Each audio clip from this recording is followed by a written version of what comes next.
Most dangerous place on planet Earth. It's not New Orleans, it's not Texas, it's not New York, it's in the mother's. Okay, we're ready when you want to start it. Proverbs chapter 31, verse 8 and 9. Open thy mouth for the dumb and the cause of all. Such are appointed to destruction. Open thy mouth, judge righteously, and plead the cause of the poor and needy. In Psalm chapter 82, verse 4, it says, deliver the poor and needy, and rid them out of the hands of the wicked. Today, we're going to look at some of these scripture verses and look at how we've been, doing nothing hardly for the cause of a little baby that's being put to death. And somebody's got to speak for these babies. And if we don't speak for the dumb, who's going to speak for them? So we know the newspaper and the media are interested in the truth. Even the Democrats and the Republicans alike, they are too deep in the pocketbooks of the abortion industry to report the facts. Also, the 501c3 churches, you're not going to get much out of them, and people support abortion and killing babies. They're lockjaw too. You don't hardly hear nothing about babies being slaughtered in the average church in these days. We find the abortion industry about the facts we're going to bring out today, this morning. Talk about the blood on the hands and gallons of it on people who supported legislation that support killing little babies. And today we find in many cases babies are having babies. I'd rather see them having babies instead of murdering them. And 1/3 of all babies are born today without daddies. I'm talking about immoral ethics going on in the United States of America. We talk about Planned Parenthood. This morning I want to preach on Planned Parenthood, the killing place. 14th Amendment. We're supposed, according to the 14th Amendment, they're supposed to give rights to children, and that's unborn also. A right to liberty, and the process according to the law, and they're not getting processed according to the law.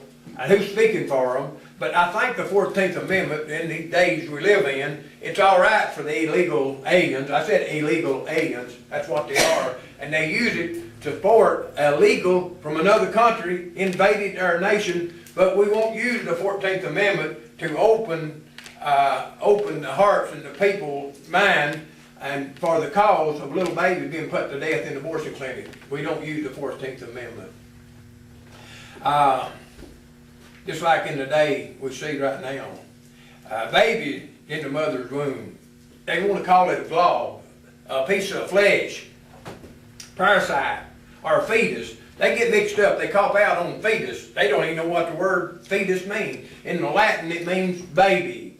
So when they use the word fetus, it's just a piece of glob. It's nothing. But they got it wrong. If you look up the real meaning of it, it's a baby. Bible says in Psalm 94, verse 16, who will rise up with them against evildoers? Who will stand up with them against the workers of iniquity? These 501c3 churches, they not going to do much. You don't see too much going on in them in these last days. Like the old song I got it downloaded on my computer. Penny Lee, he talks about over in Germany, that little church side of the railroad, and the train come through hauling the Jews to the gas chambers. And so they hear their cries coming down the railroad track. And they got where they couldn't tolerate it, so they just started singing louder. That's what we're doing in the United States of America. We're singing louder and neglecting little babies being put to death in the slaughter mills. Planned Parenthood. The founder of Planned Parenthood, her own words, the most merciful thing that a large family does to one of its intimate members is to kill it. Margaret Sanger said that. Margaret Sanger was born in 1883, and she died in 1966 and went to hell. Margaret Sanger. She was a feminist, no doubt, and was America's first birth control active to activate negative eugenics and founder of American Birth Control League, which eventually became Planned Parenthood. Now, initially, it met with fierce opposition to her ideals. Sanger gradually won some support both in the public as well as the court for a woman's choice to decide how and when she would bear children. You know, 7 years later, here come Norman McCormick. Jane Doe was her Alice name, Jane Doe versus Wade. Listen, she went before the court. Even the court had hearing, I think, 96, and doctors explained what they were doing to little babies at third trimester, and but they didn't pay no attention to that. January 22nd, 1973, the Supreme Court legalized murder.